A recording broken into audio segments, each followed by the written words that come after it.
About 6 hours ago, it was revealed to the public that the president of Nintendo, Satoru Iwata, had passed away. This news just came as a complete shocker to everyone, including myself. I know many who've cried about this, who've just been straight up just shocked by it. And I can easily say that I am one of those people.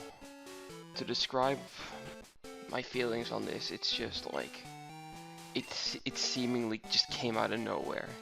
It was legitimately just like a shocker.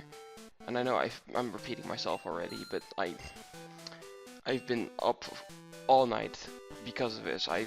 My thoughts have been completely just scattered. It's been just impossible for me to just sleep over this. Like, what the fuck? You know, the guy was only 55 years old. He was, you know, he seemed like, you always get like these big corporations and then like the presidents, you know, it just seems like they just care about nothing but money. But whenever you saw Iwata just like on the direct or something, he never felt like this, like the head of this big faceless corporation. He always felt like he was just a legitimate human being who shared our passion on gaming, and he wanted to share it and, you know, further it. And to see someone like that just go, someone who's created many games that I and others have grown up with, that have shaped us as human beings, it's genuinely just the most saddening thing to think about. So, I wanted to honor Iwata by just talking about what I consider to be the defining thing of my entire childhood, and still one of my favorite games of all time. And that is the second generation of Pokemon.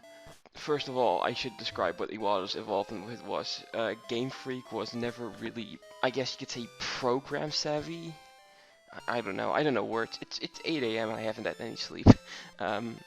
So they weren't very good with it. They managed to get Johto onto the cartridge, but then Iwata, he found a way to compress the game to include Kanto, which was one of the most defining things about that generation.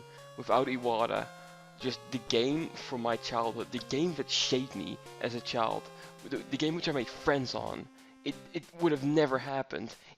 Like, I played Generation 1 when I was about 4 years old, and I liked it, and then, you know, there was this new game, Generation 2, and, you know, of course, being a fan of Generation 1, I wanted to play it, but when I played it, something just seemingly just clicked with me. I said this in the Crystal playthrough for Paradox Comms. When I got Gen 2, from about the age of 6 years old to around 8 years old, I played legitimately nothing else. Generation 2 was just everything to me. I made friends through it. I've gone so many hours into it, so many replays. I know that game like the back of my fucking hand. You know, and to hear that Iwata was like the person who made that generation just what it was, it blew my mind, and I only found out after he had passed away. You know, at that point I was just like, I couldn't do anything else but cry. The man who has in some way shaped me is now gone. An influential figure to many of us has disappeared.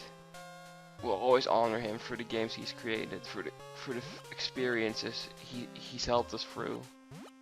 I remember, this is something else, but I remember about sometime during middle school, a lot of things just started to go horribly wrong. And I remember just like the only way I really knew how to cope with certain things was to go back and play Generation 2 to take me back to a simpler time. And in a weird way, it really was the kind of emotional support I didn't expect, but was desperately needed. So, in a lot of ways, Iwata has helped me, has shaped me. I know I've repeated myself a lot, but this is just how I feel. Iwata, I know you cannot possibly hear me, but thank you. Thank you for creating experiences that I will share, experiences that I will never forget. Thank you for helping me